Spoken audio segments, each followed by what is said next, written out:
Sanchez. La dernière, c'était au mois de septembre, donc du groupe d'opposition qui a 3 objets. C'est l'augmentation d'impôts, massive d'impôts, c'est la mainmise sur les associations, et c'est surtout aussi le lancement de notre pétition pour réclamer l'installation des caméras de vidéoprotection sur le territoire de la ville de Grenoble. Alors sur le premier point, vous savez tout, hein, à savoir que Éric Piolle avait déclaré au micro de Jean-Jacques Bourdin: nous ferons les choix qu'il faut pour ne pas augmenter les impôts. Il avait vanté dans sa profession de foi avoir tenu bon sur la stabilité des impôts.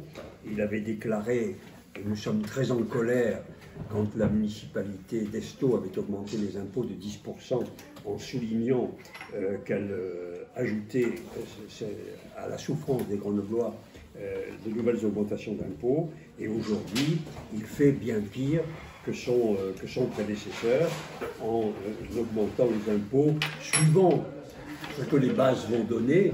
Si les bases augmentent de 3,5%, si elles sont plafonnées à 3,5%, parce qu'elles devraient augmenter de 7, ça voudra dire donc 18,5% minimum d'augmentation des impôts pour les Grenoblois, ou 28,5%. Et si elles ne sont pas plafonnées, donc, ça sera 22% et 32% d'augmentation. Donc on est vraiment dans des normes tout à fait insupportables, parce que la taxe d'habitation de Grenoble, vous savez, son taux était déjà le 4e de France, une grande ville, et donc il deviendrait le plus élevé, on battrait des records. Et en parallèle, évidemment, la ville poursuit sa politique d'endettement massif, puisqu'au prochain conseil municipal lundi, on va encore emprunter 8,5 millions pour terminer l'année, puisque les fausses recettes qui avaient été inscrites au budget n'arrivent pas, celles de Grenoble Habitat et celles de la compagnie de chauffage. Et en parallèle, on a un budget de fonctionnement de la ville qui est aussi parmi les plus élevés. Voilà donc le point. Nous allons porter la colère des Grenoblois qui constatent que ces augmentations, évidemment, n'amélioreront rien les services, aucun. Ils ne vont pas avoir amélioré les services de la vie et leur vie quotidienne, ne résoudront rien des problèmes structurels de la ville, puisqu'il faudrait des réformes très profondes pour y faire face. Et donc, c'est vraiment un coup pour rien très grave qui sera porté. Le deuxième point, c'est donc, qui vont être abordés, c'est la question de la mainmise sur les associations qui se poursuit. On a eu au début du mandat précédent, on a eu la mainmise sur la culture qui est en train de s'achever avec la reprise en main du musée de peinture, qui deviendrait un instrument d'idéologie municipale dans le futur, avec le départ du directeur actuel. Et puis, s'achève aussi la mainmise sur les associations, avec ce que vous savez, on y reviendra sur l'accordé et le plateau, qui étaient encore deux associations libres qui vivaient pas sous l'autorité municipale et qui seront donc placées directement. Il s'agit toujours d'installer l'idéologie municipale en municipalisant toutes les activités de la ville, ce qui est contraire à l'histoire et à la culture de la ville de Grenoble.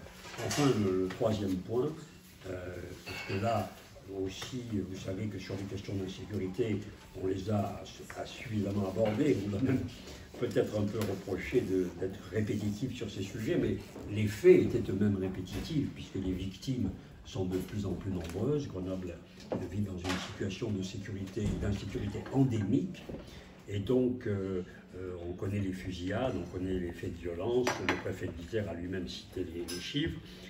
Je n'y reviens pas, vous les avez. Donc, nous avons décidé de tenter de faire évoluer la politique municipale, parce qu'on veut être positif, on veut être constructif, et donc on lance aujourd'hui une pétition pour le développement de la vidéoprotection à Grenoble. Nous avons publié, depuis hier, sur le site de la ville de Grenoble, une interpellation citoyenne. Alors, nous sommes très critiques sur l'interpellation citoyenne. Nous savons que c'est une usine à gaz qui a pour objet de perdre le citoyen dans des méandres, qui fait que tout le monde y renonce. Si vous regardez ce qui s'est passé depuis que ça existe, tout a été enterré parce que ça va de commission en commission, mais nous allons nous battre pour essayer d'obtenir 8000 signatures de façon à arriver au conseil municipal pour exiger une consultation des Grenoblois sur ce sujet. Nous aurons 1 an pour le faire et nous allons appeler les Grenoblois à se mobiliser avec nous. Ce n'est pas le seul moyen, bien sûr. Il en faudrait beaucoup d'autres, mais ça nous permettra de porter le débat sur ce sujet et d'essayer de faire reculer la délinquance à Grenoble avec, si possible, des caméras de vidéoprotection en développement. Et ce que nous voudrions, c'est un PC opérationnel 24 heures sur 24 derrière, mais ça c'est une autre histoire. Voilà les 3 points. Mais je voudrais laisser développer, je voudrais qu'on commence. Nicolas, puisque est à ma droite, ensuite sur l'impôt d'abord. Sur la hausse des impôts, donc shérif. Donc bonjour. La municipalité se cache derrière l'État pour faire tomber cette forte hausse. Mais c'est pour l'instant la seule ville qui s'apprête à autant augmenter les impôts, en sachant que cette forte hausse d'impôts annoncée, cela veut dire, et cela prouve une gestion désastreuse des finances de la ville. En 2014, dans le premier mandat, les économies se sont faites un peu sur les salariés, puisque les bibliothèques en ont subi les conséquences. Et là, pour le deuxième mandat, on est dans la fermeture de certaines associations ou du reconventionnement avec des transformations. Donc on cherche à faire des économies à tout bout de champ, mais en fin de compte, ils se rendent compte que cela ne va pas fonctionner. Et on annonce cette forte hausse pour les Grenoblois. Et ça, ce n'était pas prévu, comme a dit Alain, ce n'était pas prévu au niveau de son engagement par rapport à la collectivité, à la municipalité, pardon. Donc ce n'est pas une hausse pour investir ou sortir des projets, juste pour boucler péniblement un budget handicapé par 8 ans de mauvaise gestion, comme j'ai dit, hein, gestion désastreuse. C'est pour ça que l'élu en charge des finances s'est retiré, a été remplacé, parce qu'il ne voulait pas prendre en compte justement cette hausse d'impôts qui était annoncée depuis fort longtemps. La ville n'aura plus de moyens, ne sera plus propre, plus sûre, plus attractive, malheureusement, puisque cette forte hausse va peut-être servir à boucher certaines gabelgies au niveau du fonctionnement de cette municipalité. Mais derrière, cela n'empêchera pas qu'on ne mettra pas les moyens pour les Grenoblois au niveau des services attendus d'une collectivité telle que Grenoble. Le patrimoine continuera de se détériorer.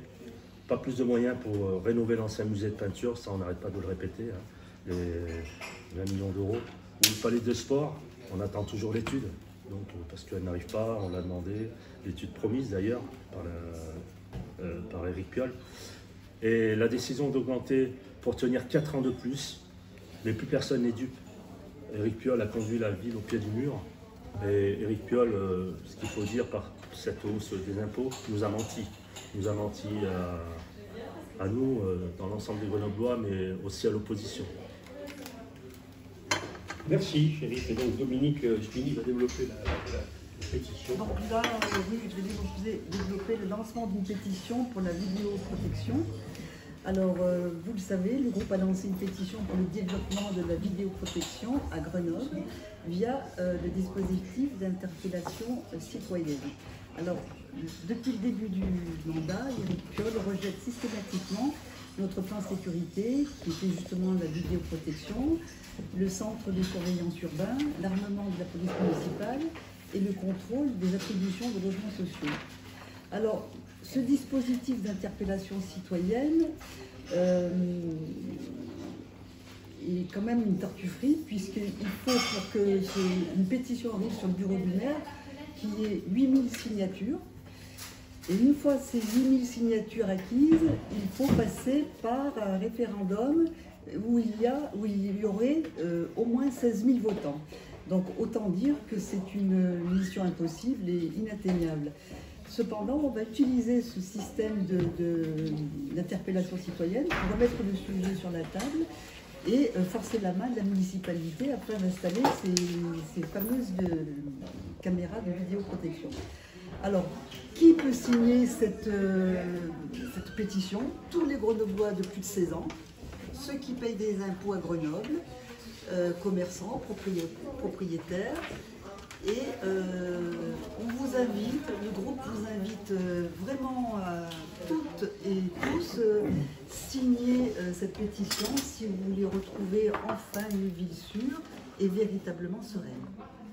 Merci Dominique. Et donc Nathalie Béranger, présidente d'Alpexpo, qui a autre chose à faire en ce moment avec la foire, nous a rejoint. On s'est déjà croisé. Elle a bien calé son arrivée. Oui, c'est son tour. Je suis vraiment désolée pour mon retard, mais c'est vrai qu'on était un petit peu pris avec l'inauguration de la foire qui démarre bien grâce au mauvais temps, j'ai envie de dire. Quand il fait bon, on a moins de monde. Les trams en anglais. Oui, et puis avec les trams, là c'est moins bien. Dominique a parlé de la pétition. Moi je vais vous parler de la sécurité. Hein. On le sait, il y a 12 faits de violence par jour en 2022 à Grenoble. Hein. Ça c'est un chiffre qui provient de la préfecture. Donc on ne l'a pas inventé du tout. Il y a eu 11 fusillades en 2 mois, donc je pense qu'il est vraiment urgent d'agir là-dessus. Ça fait déjà un certain temps, depuis le début du mandat, qu'on demande un plan sécurité, qu'on n'a toujours pas avec l'armement de la police municipale, avec évidemment une police formée, on le sait, on l'a déjà répété, c'est pas n'importe comment qu'on fait les choses. On a demandé évidemment la vidéoprotection qui aujourd'hui est largement financée par l'État, par les collectivités. Je suis bien placée, la région verse chaque mois à chaque commission permanente une somme importante pour la vidéoprotection de l'ensemble de la région Auvergne-Rhône-Alpes. Et pour vous dire, le mois dernier, j'ai relevé que Saint-Martin-d'Hers s'équipait en vidéoprotection. On a versé une somme importante là-dessus. La ville des Bains aussi, le mois dernier, au mois d'octobre. Hein, donc il y a eu la commission permanente, ces 2 communes. Et il y a eu auparavant Échirolles, vous le savez aussi. Donc vous voyez, c'est vraiment, elle est financée. Nous l'avons proposé à l'époque, je l'avais proposé à Éric Piolle à Grenoble. Il a refusé le 1 million d'euros qu'on lui proposait pour la ville de Grenoble, de le faire, refuser 1 million d'euros de financement pour la vidéoprotection à Grenoble. Si tout allait bien, on pourrait le comprendre, mais là, c'est quand même pas du tout le cas. Et puis, de toute façon, même si elle n'empêche pas, comme certains le disent, certains actes de délinquance, pour autant, elle est dissuasive.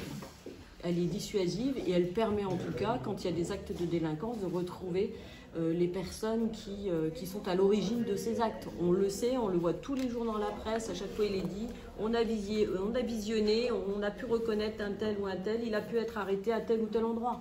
Donc je crois qu'aujourd'hui, ça me paraît tellement logique de le dire et de le redire que c'est pour ça qu'on en remet encore une louche aujourd'hui, parce que c'est vraiment, on y croit plus que tout, quoi. Donc allons-y.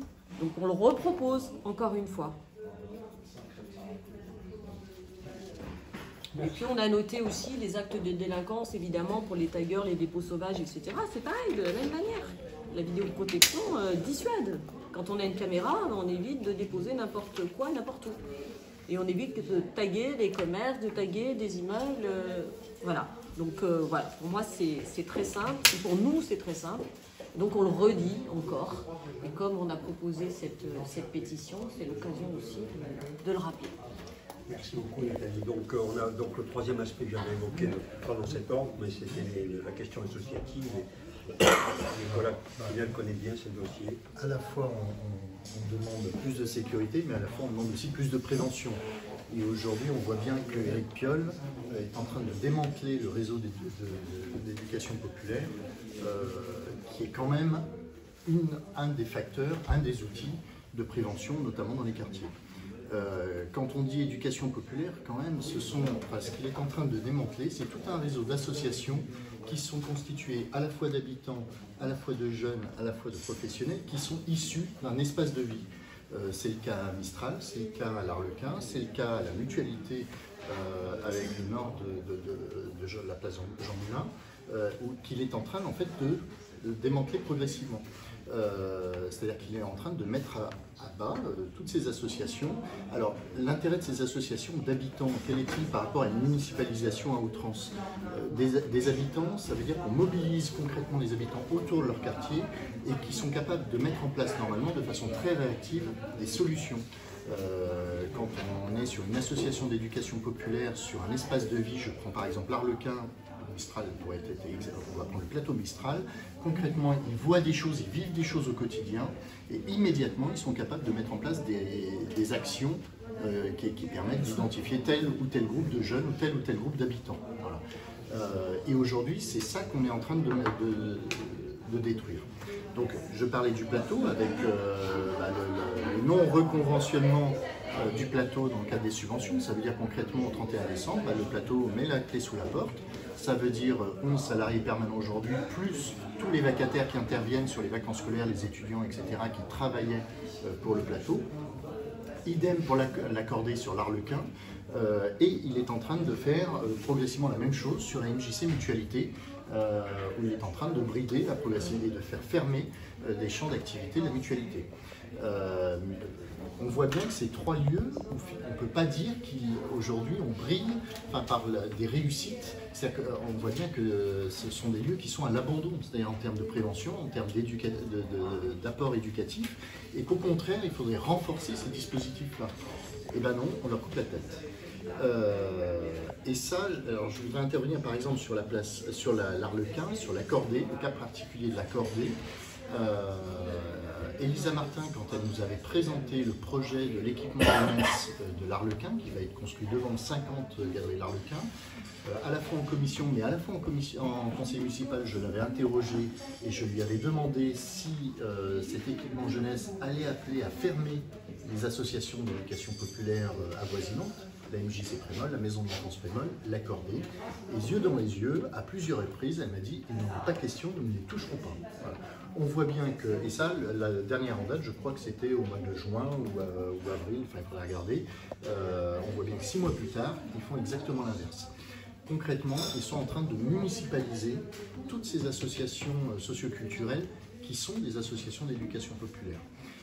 Évidemment, des conseils d'administration, alors pas que des conseils d'administration, les conseils d'administration de ces associations-là, mais aussi tous les groupes d'habitants que ces associations réunissent et font vivre, et bien forcément, c'est parfois des points de vue, des lieux de débat, des lieux où on forge finalement cette vision citoyenne qui ne peut pas être maîtrisée par une municipalité en place.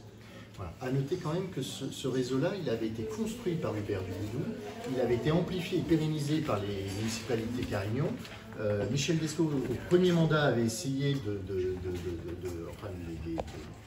les mettre au pas avec Louis Marocco et finalement Cécile Guittard, au deuxième mandat de Michel Descaux, avait redonné du punch et avait redonné sa place à tout ce réseau socioculturel. Et on voit bien qu'aujourd'hui, Éric Piolle sera le fossoyeur de l'éducation populaire sur Grenoble.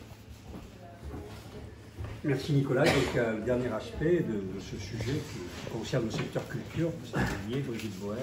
Oui, la reprise en main brutale de ces associations socioculturelles, alors que dans le fascicule Grenoble Culture, il parle à tout bout de champ d'éducation populaire, etc. L'éducation populaire qui sont en train de tuer, il n'y a pas d'autre mot. Et comme ils l'ont fait déjà au niveau de la culture, c'est-à-dire par exemple la reprise en main des théâtres, la municipalisation forcée des théâtres lors de leur élection. Alors, un petit chiffre juste pour... ils se vantent dans leur fascicule, là, en 2021, d'avoir accueilli 11 850 spectateurs au théâtre municipal, c'est-à-dire le théâtre Hector Berlioz, plus les trois qu'ils ont, donc pour 4 théâtres. En 2003-2004, Guy Sisti, lors de sa dernière saison, avait accueilli 52 257 spectateurs avec un seul théâtre. Alors bon, c'est franchement pas une réussite, hein, on ne peut pas dire que ce soit un succès, mais bon, c'est vraiment, c'est pas ouvrir à tout le monde, c'est refermer la culture et sectariser, vraiment obliger les gens à faire ce qu'ils veulent, comme ils veulent. Par exemple, ils ont décidé probablement de mettre de mettre au pas le musée de peinture, puisque le directeur part en retraite en 2023, et ils vont mettre quelqu'un qui va aller dans les dogmes, qui va suivre les dogmes de la ville, c'est-à-dire l'écologie, l'égalité femmes-hommes, etc. Enfin, bon. Donc plus de liberté culturelle, il y en a déjà plus beaucoup, mais il y en aura encore moins et de moins en moins. Ils suppriment les subventions au CLUC parce que, en fait, dès qu'il y a une structure qui s'oppose un petit peu à leur pensée, eh bien, il lui coupe la tête, quoi. Et sans se préoccuper des gens qui vont laisser sur le carreau. Pour le CLUC, il y a un salarié qui est laissé sur le carreau. Pour le plateau, il y a 11 salariés qui sont laissés sur le carreau. Enfin, je veux dire, c'est quand même quelque chose qui est scandaleux et qui est révoltant, quoi. Il balaye tous les acteurs grenoblois et s'ils ne se conforment pas à leurs dogmes, et ils osent donner des leçons de participation citoyenne. Alors ça, je veux dire, ça paraît aberrant, parce que tout ce qu'ils disent, en fait, ils font le contraire de ce qu'ils disent, et ils détruisent tout ce qu'ils touchent. Voilà. Merci Brigitte. Donc voilà ce panorama selon nous sur ces 3 grands sujets, avec le lancement d'une pétition sur laquelle nous allons travailler, pour laquelle nous allons appeler les Grenoblois à participer. Et nous sommes à votre disposition pour répondre à de très nombreuses questions. Je suppose que